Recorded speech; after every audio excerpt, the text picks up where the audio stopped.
Well, well, well. A little thirsty.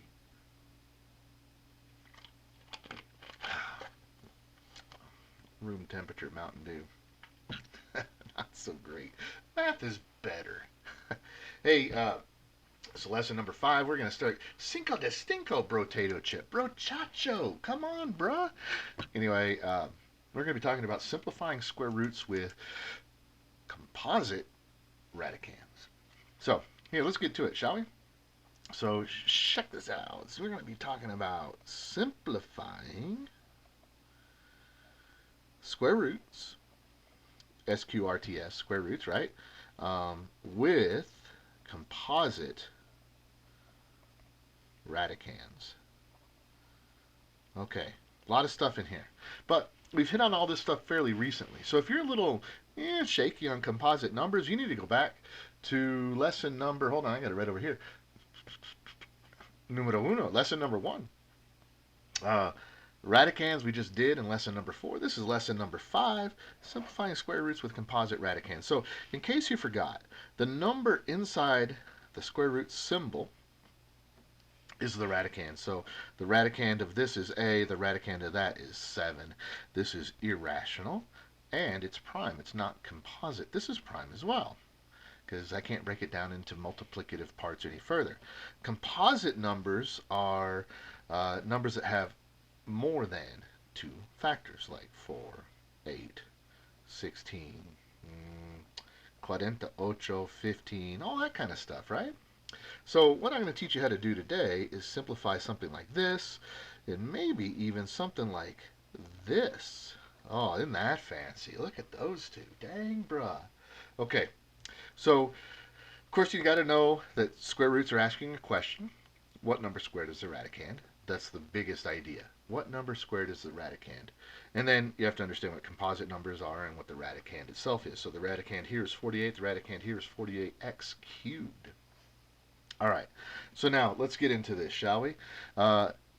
Your very first thing you've got to do, and this is where people that fail to do this really get themselves all kind of messed up, all kind of confused. It's just such a sad situation. Uh, the first thing you're going to do is you got to factor. Here's what you got to do. You got to factor the radicand,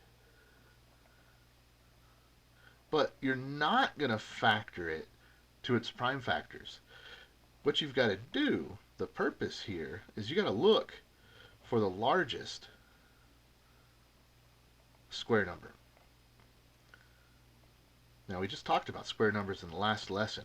They're 1, 4, 9, 16, 25, 36, 49, 64, 81, 100, 121, 169, 196, 225, 256, blah, blah, blah, blah, blah, blah, 3, there you go. You got it, right? You got to be familiar with those, at least. Okay? So,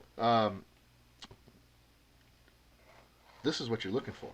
You're looking for a factor of this, and then, after you get that, then you're going to rewrite. And then, you're going to simplify. Okay? So, for example, when I look at 48, let's just look at the radicand itself, okay? Now, we're not saying that 48 and the square root of 48 are the same at all. They're not.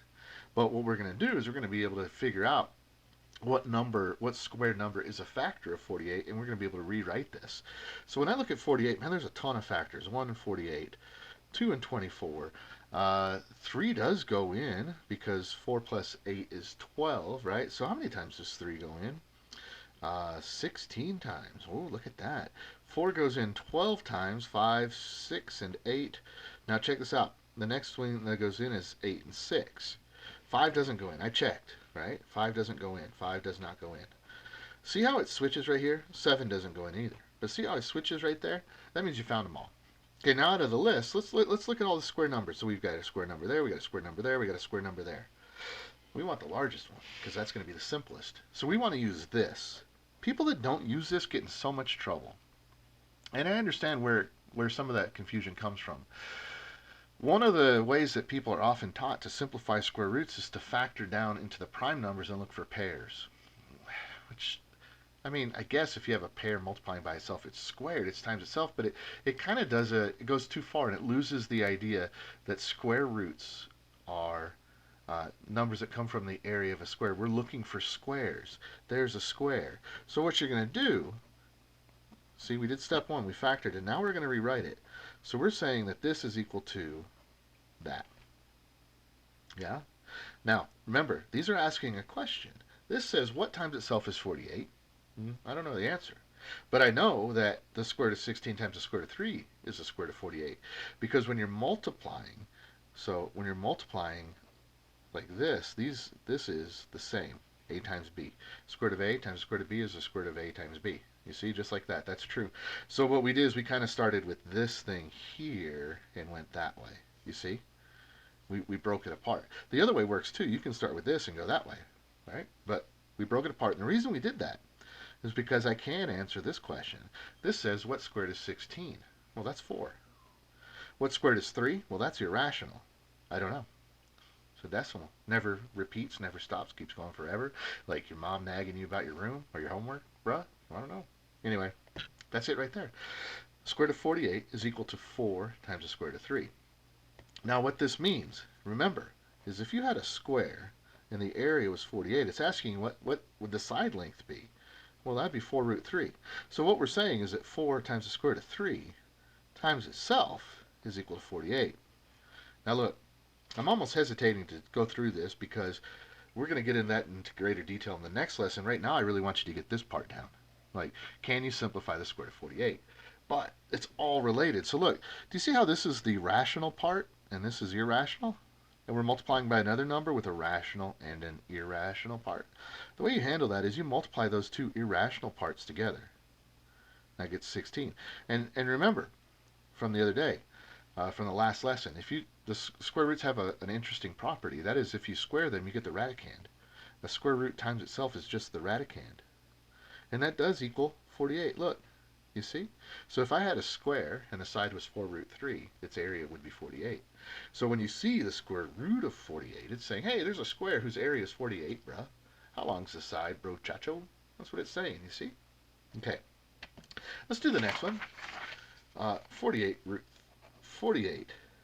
x cubed. So we just did 48. We saw that 48 was 16 times 3, right? X cubed. Let's see. We're looking for the biggest square. So would x cubed be x squared times x? And there's a square right there. Oh, sorry. Like that, you see? So now, this says, what squared is 16? Well, that I can answer. That's 4. This says, what squared is 3? Don't know. Elephant and a rhinoceros cross. Make a hell if I know. Just like that. This says, what squared is x squared? Well, the answer to that's just x. This says, what times itself is x? And I have no idea. No idea. It's irrational as far as I know. Now, if I found out later x had a value that was something else, and I could do something, but I can't now. So now let's put together these parts right here. That's 4x. Square root of 3x. That's it right there. Man, it's kind of ugly looking, kind of tricky, but look. Break it down. Go slow. Factor the radicand. Look for the largest square numbers. Factor the radicand. Look for the largest square numbers. Rewrite it and simplify. Now, where people a lot of the time go wrong is with something like this. So let's say, let's see, 9 times, oh, how about this? How about we do this right here? Let's say the square root of 45. This is where people go wrong a lot. So 9 times 5 is 45. And the largest square factor, this largest factor of 45 that's a square number is 9. We see? Oh, hold on. That's 3 root 5. Well, that's not where people go wrong. I apologize. Hold up, bruh. Yeah, let's just go back to the 48, because the 48 contains the issue. So we were saying 48 is 16 and 3, right? So the square root of 48 is the square root of 16 times the square root of 3. That's 4 root 3. Here's what people do all the time. They say, oh, that's 2 root 3. No, this is just 4, like 1, 2, 3, 4. It's like 1, 2, 3, 4, right? That's just 4, like you have 4 apples. It's not the square root of 4. This equals 4. That's true. 4 does not equal 2. That's nonsense. 4 doesn't equal 2. So that's your answer. You can't simplify it any further. Another thing that people do all the time is they say, well, that's 3 times the square root of 4. They say this is it. Well, that's nonsense as well. Because 3 times the square root of 4, well, if you squared that, you're not going to get 48. You're going to get 9 times 4, which is 36. That's not 48 at all. So don't take these shortcuts. Be very, very careful in your thinking. You're going to factor the radicand to find the largest square number. Factor the radicand, find the largest square number. Rewrite it. And then read this like a question. What squared is 16? That's 4. What squared is 3? I don't know. It's irrational. That's your answer right there. Anyway, you guys are wonderful. Hope you're having a great day. Man, doing well. See you later.